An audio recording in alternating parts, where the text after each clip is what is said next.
2 is your local election headquarters tonight. Team coverage bringing you everything you need to know about the South Carolina Republican primary. We have crews set up across the state from both of the candidates' watch parties and the polls breaking down the latest in the first in the South Republican primary. Walker Simmons and Aaron Morgan in downtown Charleston, where former South Carolina Governor Nikki Haley is waiting to see if she can possibly win her home state tonight. Aaron is at Haley's watch party. Walker is hearing from her supporters.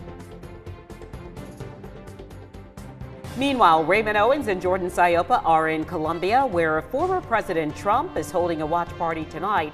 Raymond is at that watch party, and Jordan is speaking with the former president's supporters. We also have Riley Benson, Delilah James breaking down the numbers that we know so far from today's primary. Delilah covering voter turnout in the Low Country. Riley breaking down the latest polls heading into this primary. We begin with Raymond Owens, who is in Columbia, where the former president is awaiting primary results tonight. Yeah, Raymond, Mr. Trump in Rock Hill and Columbia last night and in Columbia tonight to see if his winning streak continues. Yes, he's been quite busy. I'm here in the South Carolina Fairgrounds property here. You can see this room is very busy. Senator Lindsey Graham just walked in here a moment ago. That's Governor McMaster, as you see, walking in the room as well. A lot of activity just happening in the last 5 minutes or so here in the fairgrounds in this watch party for former President Trump's party here tonight. And now former President Trump polling at about an average of around 23% now, ahead of former Governor Nikki Haley. Most of the people I've talked to about this race feel like they know who may win the primary, but the real question I hear is by how much? And of course that could make a huge difference. I spoke with Drew McKissick earlier this afternoon. He's the chairman of the South Carolina Republican Party. He tells me the turnout shows voters in the state are very enthusiastic about today's election. He's anticipating this could be a record-breaking election for South Carolina.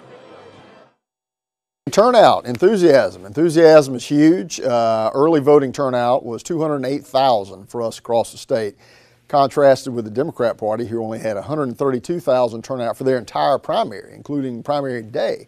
So we beat that by 75,000 votes before we even got to Saturday. So enthusiasm is clearly with the Republican Party right now.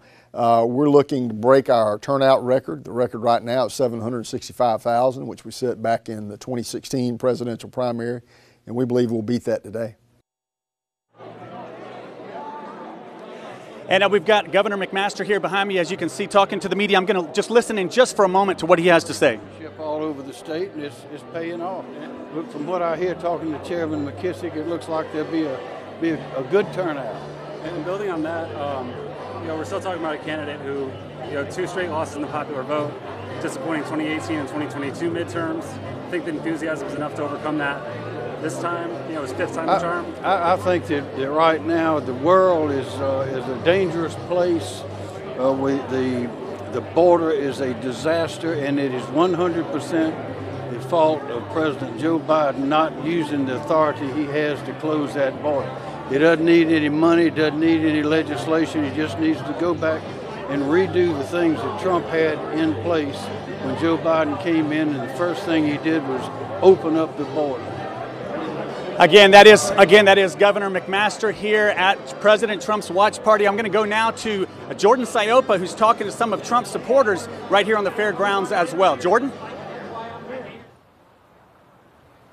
As soon as you step foot here, there is no mistaking which candidate this watch party is for. We have seen the flags waving and people dressed head to toe in attire, all showing their support for former President Donald Trump on this primary election night. Now, the crowd has mostly made it inside. There was a steady line for hours. People have been here since just after 3, eager to get inside and hear from the former president in just a few hours. The supporters I talked with today are confident Trump is going to end his night in South Carolina with a victory. I asked them why they want to see him back in the White House.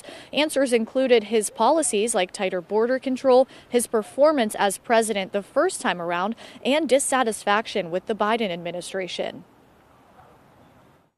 He is for the people of America, and he's standing so strong. We are going to stand with him every step of the way. I missed the $1.87 a gallon gas.